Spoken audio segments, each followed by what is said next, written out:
Assalamualaikum warahmatullahi wabarakatuh. Selamat pagi, anak-anak.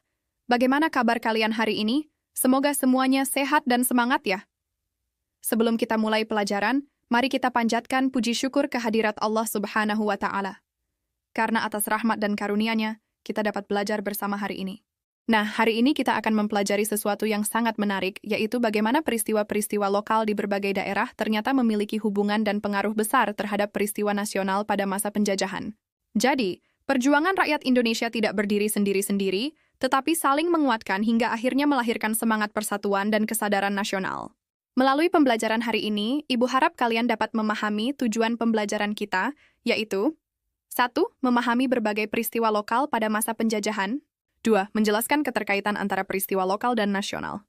3. Menumbuhkan rasa bangga serta semangat kebangsaan atas perjuangan para pahlawan daerah dan nasional.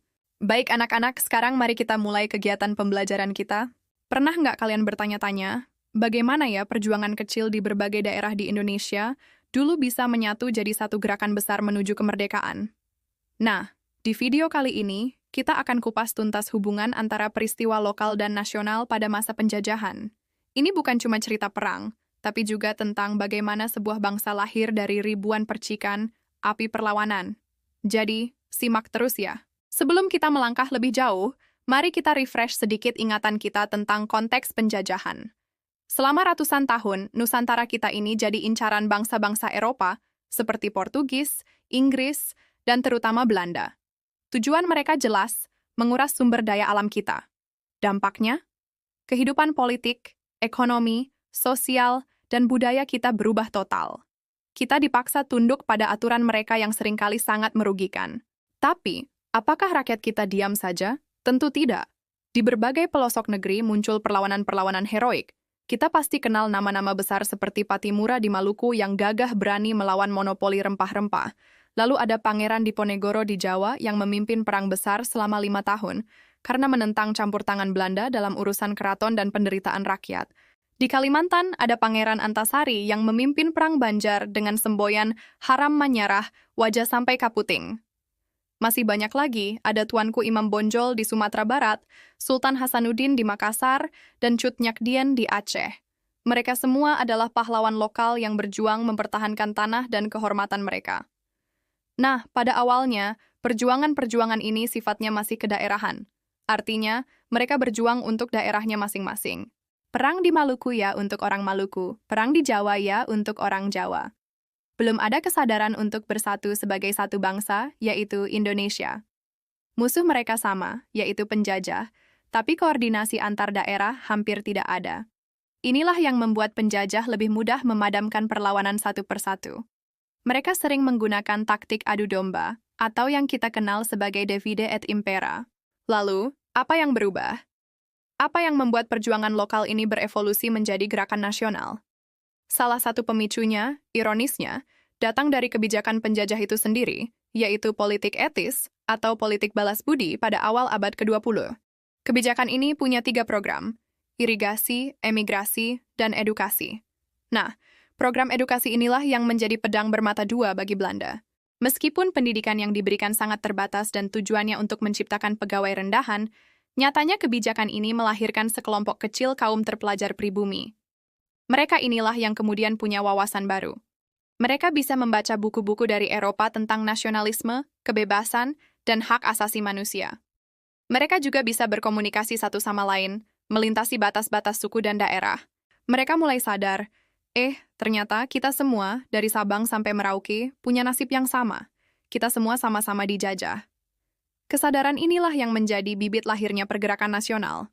Perjuangan tidak lagi menggunakan senjata, tapi menggunakan otak dan organisasi modern.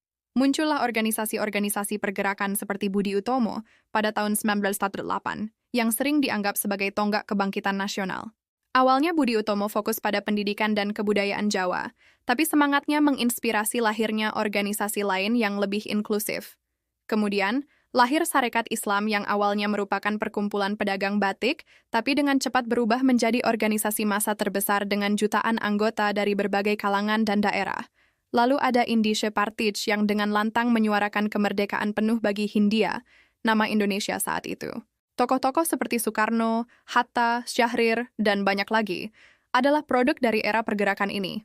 Mereka adalah kaum intelektual yang mampu merangkai narasi kebangsaan.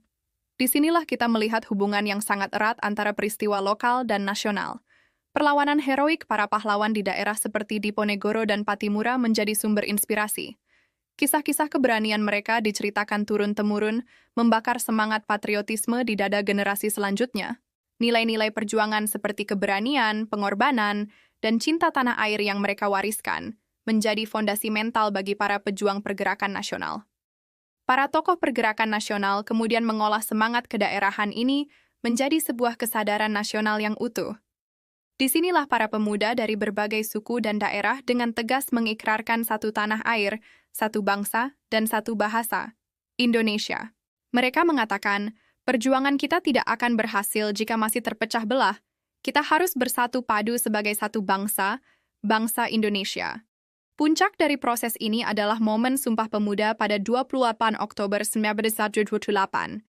Ini adalah momen krusial di mana perjuangan yang tadinya bersifat lokal secara resmi bertransformasi menjadi perjuangan nasional. Jadi, bisa kita simpulkan, peristiwa nasional seperti Kebangkitan Nasional dan Sumpah Pemuda tidak akan mungkin terjadi tanpa adanya rentetan perjuangan lokal sebelumnya. Perjuangan lokal adalah api-api kecil yang menyebar, sedangkan pergerakan nasional adalah angin yang menyatukan api-api itu menjadi kobaran yang dahsyat. Dari sini kita bisa mengambil pelajaran berharga. Persatuan adalah kunci. Sehebat apapun perjuangan jika dilakukan sendiri-sendiri, akan mudah dipatahkan. Tapi ketika semua elemen bangsa bersatu dengan satu tujuan yang sama, kekuatan yang lahir akan luar biasa besar. Itulah analisis singkat kita tentang bagaimana peristiwa lokal dan nasional saling berkaitan dalam membentuk sejarah menuju kemerdekaan Indonesia. Semoga video ini bisa memberikan wawasan baru bagi kalian semua. Sejarah bukan hanya untuk dihafal, tapi untuk dipahami maknanya. Jadi hari ini kita sudah membahas tentang hubungan antara peristiwa lokal dan nasional pada masa penjajahan. Adapun materi untuk pertemuan berikutnya yaitu membandingkan dampak peristiwa sejarah terhadap kehidupan masyarakat masa kini. Ibu sangat bangga dengan semangat belajar kalian hari ini. Baik anak-anakku semua, setelah kalian menyimak bersama video pembelajaran yang disediakan, sekarang tugas kalian adalah membuat rangkuman isi video dengan kata-kata kalian sendiri. Ya? Catat hasil rangkuman di buku setelah selesai, silahkan difoto rangkuman tersebut, dan upload di link yang sudah disematkan pada deskripsi. Jangan lupa untuk dikumpulkan. Baik, mari kita bersama-sama mengakhiri pelajaran hari ini dengan mengucap syukur Alhamdulillahirabbil alamin. Terima kasih atas perhatian dan partisipasi kalian. Ibu ucapkan wassalamualaikum warahmatullahi wabarakatuh.